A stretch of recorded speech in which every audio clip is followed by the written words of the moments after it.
I think what brings me back every year is really the youth participants. Um, it's a wide variety. You have those with some experience that have learned the legislative process and been educated in their system issue, and getting them to sit down and talk to their peers that are also interested in those issues but don't have as much of a background or knowledge base, and you start to see that knowledge pass on, to the next generation, if you can say so, of people that are going to pick up and start talking about these issues, and then they'll take it and share it with other people. um,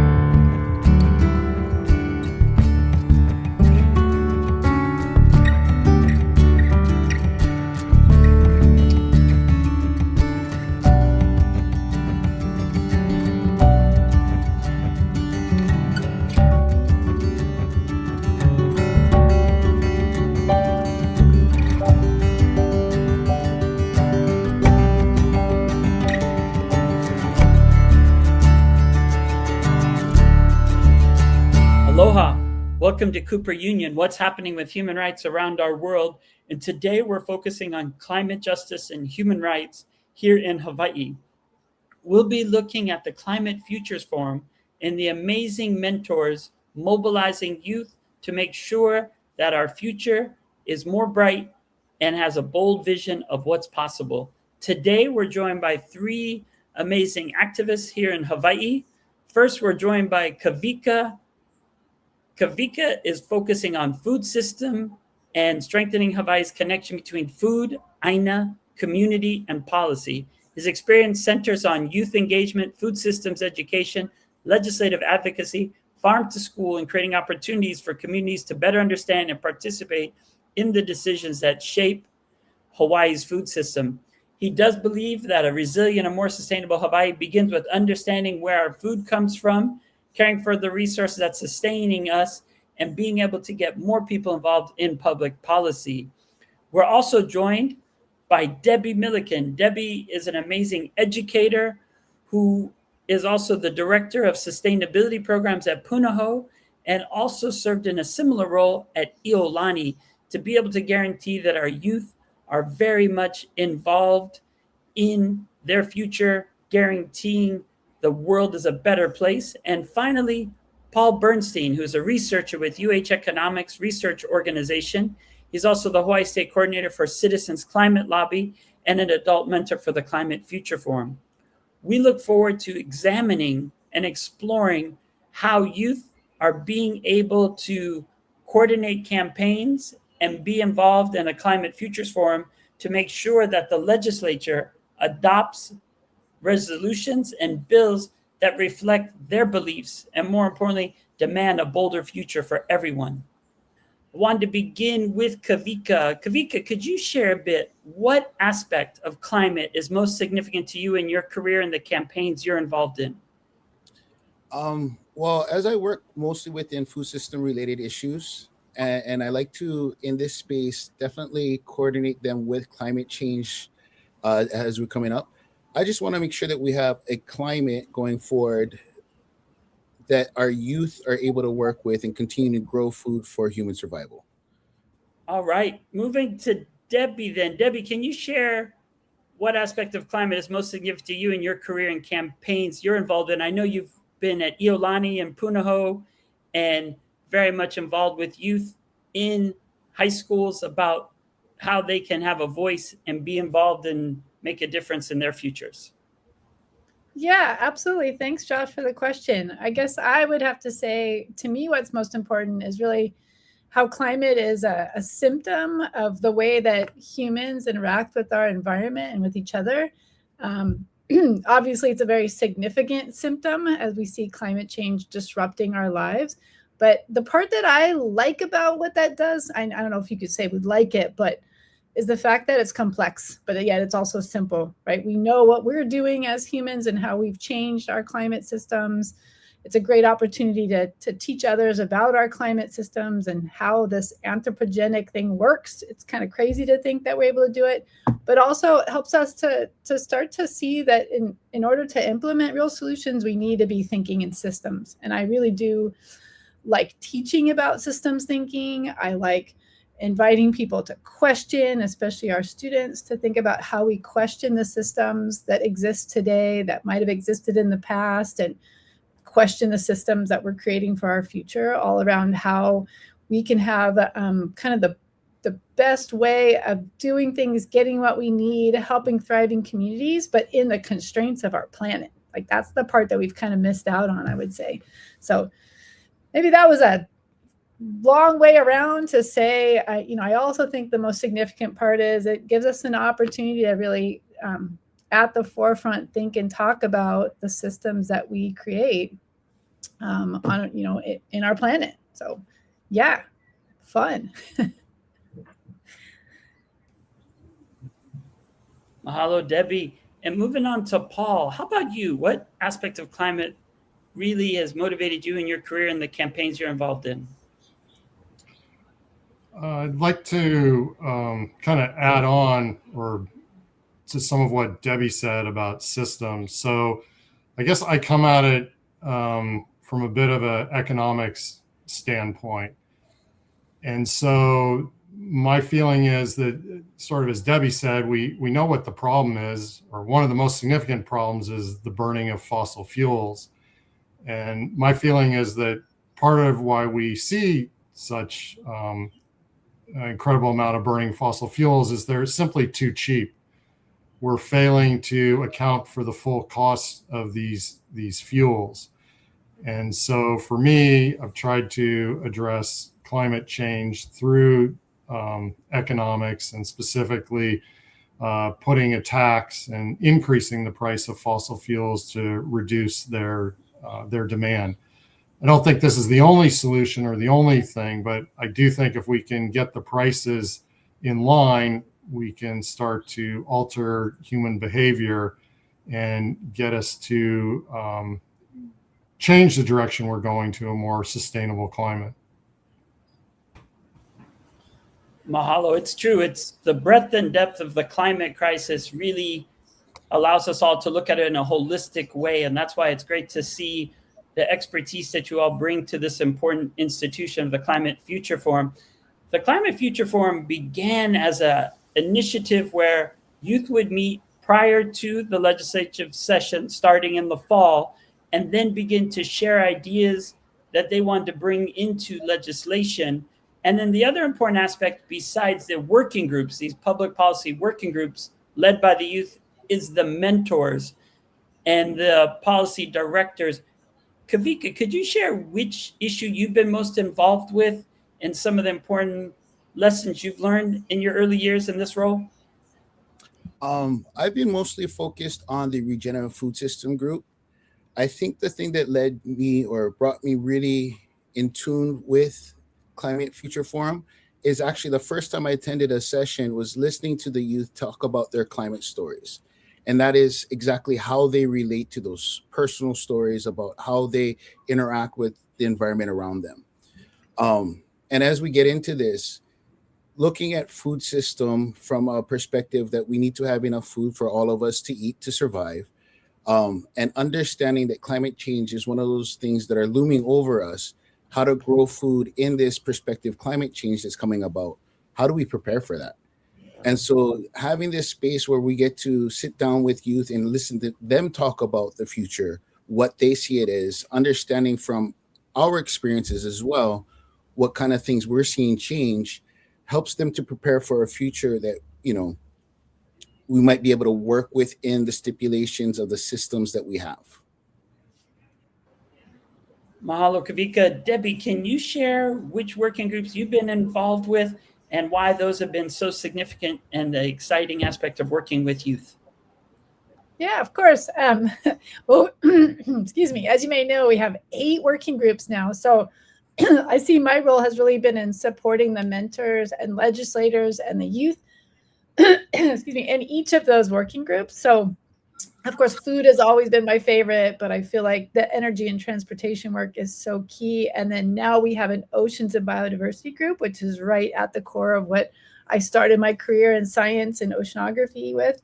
I think, again, what's really critical, and Josh, you and Paul and Kawika know how important this is in Climate Future Forum, that we continue to help you see how they connect to all these other working groups. We don't work in silo when we talk about the climate and the solutions that we need and the policies that we need. And so I see my role more as being more connecting and collaborating across the different working groups. Absolutely. I mean, what we really aim to do is weave it all together, because we understand how the interconnectedness of all these issues are so prevalent in our islands, in our daily lives, and the way that we live and interact with one another. Paul, could you share a bit about the working group that you've been able to lead, and some exciting examples of how the youth have been so positive in this approach to push for these important issues on fossil fuels and those issues that you have been able to bring to the forefront? So I've concentrated on the climate and economy group, which I would say simply is a group that is looking for policies that make use of economic instruments to bring about reductions in fossil fuel usage, or somehow improvement, reduction in greenhouse gas emissions. So the primary policy has been one we call carbon cashback, that would increase the barrel tax and give all that revenue back to people, thus making the policy progressive. Also looked at policies in the transportation sector to encourage the uptake of electric vehicles, whether that's charging or the vehicles themselves, and looked at energy efficiency programs also. I would say in terms of kind of one of the main highlights, though, is really somewhat outside of the group itself. It's just seeing youth develop, taking more ownership of their future, if you will, getting more involved in the legislative process. One of the biggest victories was seeing one youth attend her first Climate Future Forum, being involved in the group, and then moving on after she graduated from college, taking a role in a local NGO and working to further advance policies around the climate, and in fact working hard on the green fee. So it's, I don't know, greatest excitement for me is just seeing the youth develop, seeing the youth develop a passion to work on these issues and to hopefully bring about change. No, it has been amazing when we think about, because when we first gathered, we're in the state capitol, and at that state capitol, we see high school students, we see a couple of college students, and we've actually seen high school students go on to now university. We see university students joining civil society associations and getting involved with local NGOs, even creating initiatives to protect our ʻāina. And when we look also at where we've come, we started with just the event in the fall and then sort of a wrap-up meeting, but we now have events throughout the entire legislative session. And as we approach the 34th legislative session, we now have an event on the opening day when we bring all the youth to come and visit the House and the Senate. We also have a Love Letters to the ʻāina, where students start drafting testimony. We have a food summit. We have Human Rights Day. We have Earth Rights Day. We have Oceans Day.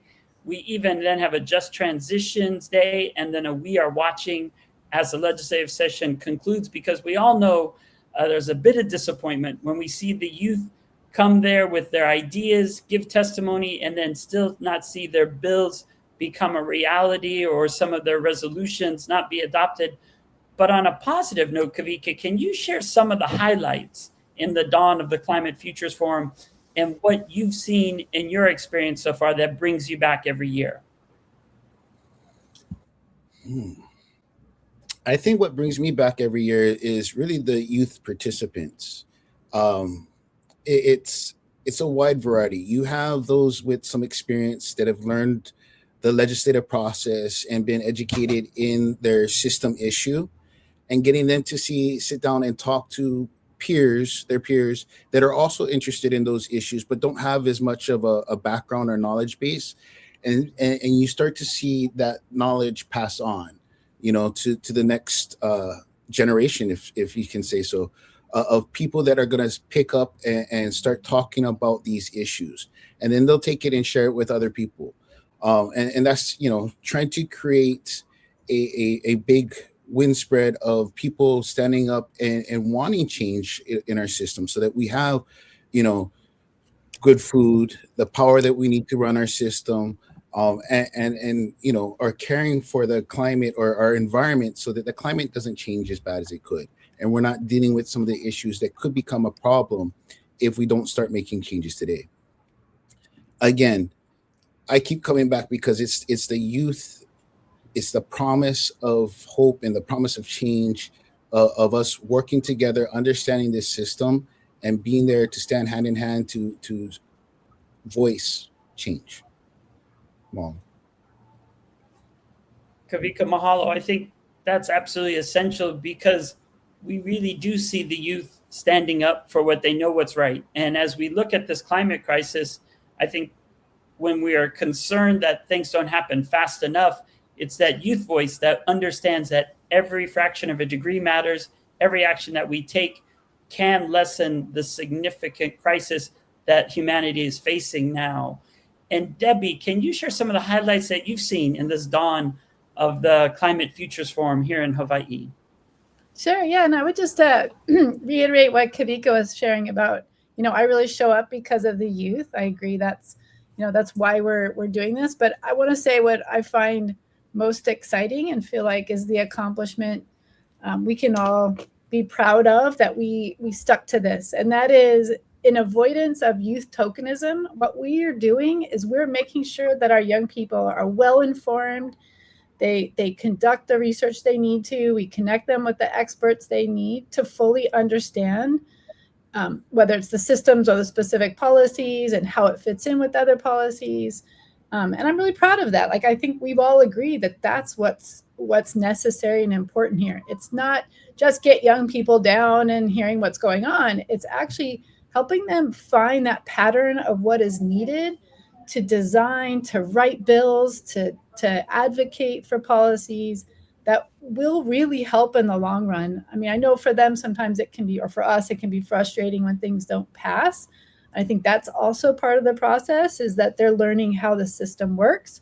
But I also think it's never too early to do that. They don't get to vote in the traditional sense when they're under 18, of course, but they get excited. Again, they learn the like pattern in the process, and learn the challenges early on so they can better navigate it. I mean, I think when we start to see those who've been coming to the event now and participating with us this will be the 5th year, I think now is when we're going to start to see the real like shakeups in the movement, and the real work when they've continued to follow on what we've taught them.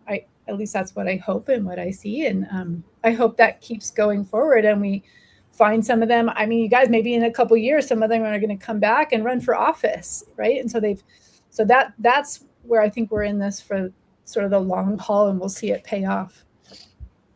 Appreciate that. And Paul, if you could just share some of the highlights.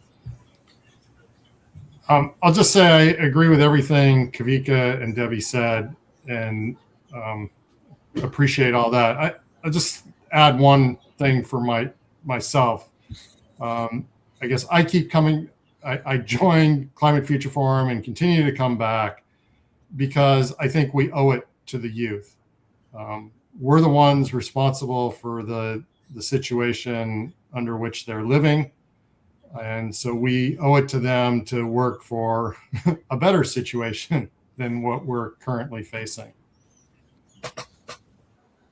Agree wholeheartedly that we definitely owe it to the youth, but more importantly, it's important for everyone to be involved in that important relationship that you're sharing of youth and mentor, in it together to make sure that we can change the direction of Hawaii, hopefully Moana Nui Akea, and the entire planet. As we look at what we have been able to accomplish. It's quite amazing. I remember the first days where we would meet in the auditorium and then go into our specific working groups or meeting on the balcony, and the youth would share what they care about. We have seen a huge amount of maturity of the youth getting involved in the issues and following the legislature through the entire point. I remember our first time where we brought in guest speakers, where we had a Harvard professor on law and race talk about the important issues of climate justice and human rights. And we also had the amazing advocates from Fiji sharing about how climate change is impacting them in their daily life today, not in the future, but right now. When we look at these accomplishments, one of the exciting parts I remember as well is the advice we hear from the chairs of specific committees, and also getting deeper insights into the inner workings of the legislature. Can you share with me, Kawika, what accomplishments have you seen since the creation of CFF, and certain aspects that you've noted in your experiences so far? I think for me, it breaks down to the growth that we see from the youth that participate from Climate Future Forum. You can have them come in and just as a participant, one year, come in and start to learn about an issue. And the next ledge session, you might see them out there actually, testifying for a specific bill and a specific issue, and really standing up and advocating for change in that issue. It comes down to having or watching the youth participate in a legislation process that normally they don't learn about, or adults don't learn about until they're able to vote. But they're actually out there helping to participate in the writing of bills, creating resolutions, and really participating in the process to understand how it works and to effect real change. And it's really them learning the system that really boggles my mind, because if they understand the system at this young of an age, how to change and manipulate the system for positive change is definitely doable. So true and so powerful, because that's the truth. We're not teaching civics in high school enough, but we're able to see the youth grasp the conditions of government, and more importantly, hold public officials accountable, but more importantly, instill their values of what they care about most. Debbie, how about you on accomplishments and inspiration so far? Yeah, I think like I was saying earlier, I really appreciate the way that, and I like the way you said the maturity of our youth. We're creating this space for it, and they're stepping into it, and they're doing the work and maturing in their understanding. And I think that's got to be something to be said for this work. And again, going back to, it's not always easy because bills don't get passed and we don't fully understand sometimes everything that goes into it. And we're trying to translate that to young people who don't understand either. But I think if, we're doing the thing we're asking for, which is climate resilience, right? Sticking with it. And I think the payoff is going to continue to be great as these young people mature in their understanding of the system and their interest and their engagement in it. So yeah, sticking with it. Accomplishments are definitely persistence and the passion, and most importantly, never giving up and demanding more out of our democracy. Paul, any perspectives you'd like to share on accomplishments and what you've seen so far?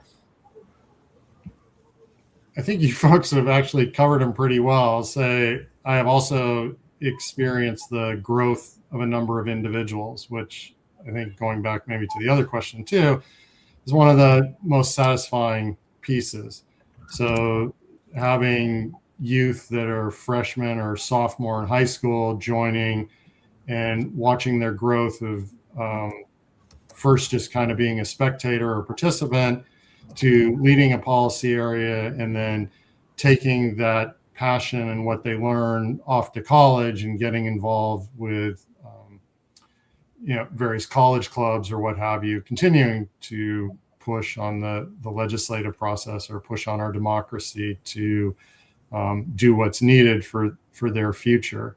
So just being a part of that growth, and I think as Debbie's saying, providing the venue for them to grow, or what have you, to participate and to grow, has definitely been a great thing to see.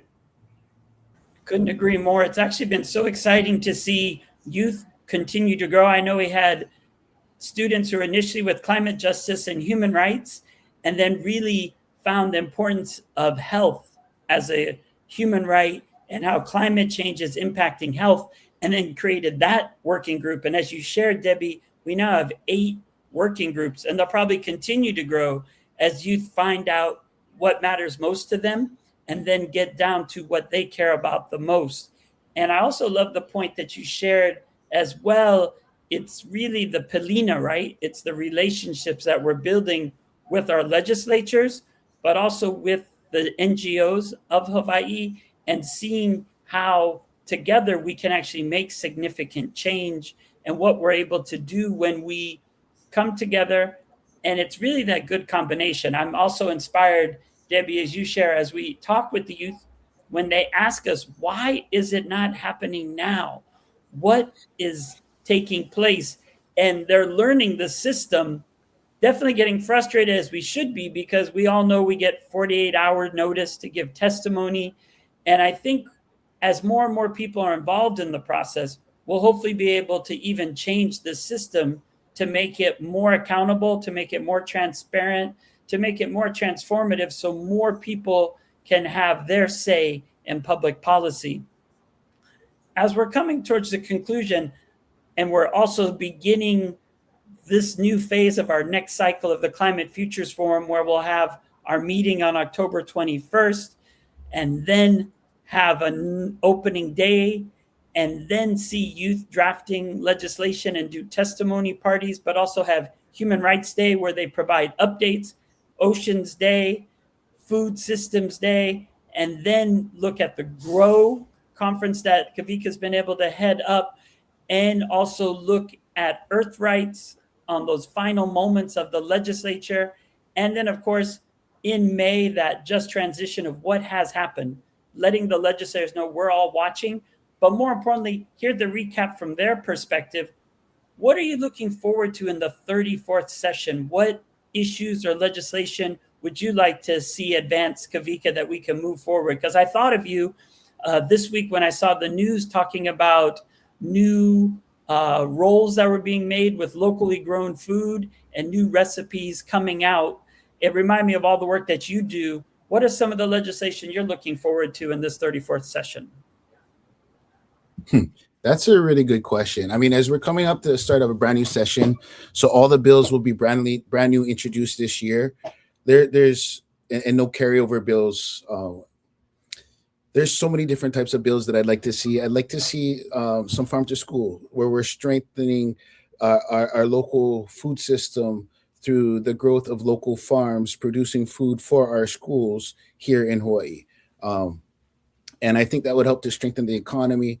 The reason why food is such an important thing to me is that all of us need to eat, right? And as we get into it and looking at climate change, it's one of those things that is most easily to relate to climate change. So any bill that helps to create a better food system, whether it be pesticide regulation, helping to increase the healthcare of farm workers, it's just, there's too many areas that we need to work on to not give mention to. And then it's not just looking at it from a food perspective, but the systemic change, right? The systemic issues. With food, we also need their energy. So I just want to see bills that will make a positive system change for Hawaii's future.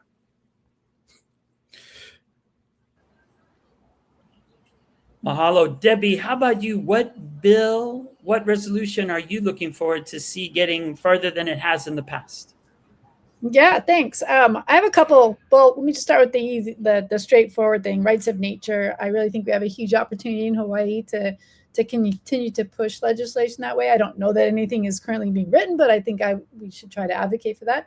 And the other is really related to equity and justice for humans in Hawaii. I think we need to consider that throughout all of our bills. And so if there's a way in each of the areas when we're talking about food or energy or transportation or oceans, that we're really looking at it from a perspective of equity. So who's to win in this bill and who's to not win, I hate to say lose. And then how can we adjust it so that we make it not just fair or equal, but actually equitable. So we lift up those who are disadvantaged in whatever that particular bill. So sorry, I can't answer straightforward about it. I think I'd rather see that this start to get integrated more widespread across our bills. And even though they might already be there, we need to talk about it and tell that story and remind people and our legislators of that importance. Thanks. No, rights of nature is so crucial. And I just met Maori youth who are involved with Wanganui, with the river that has rights of nature in Aotearoa.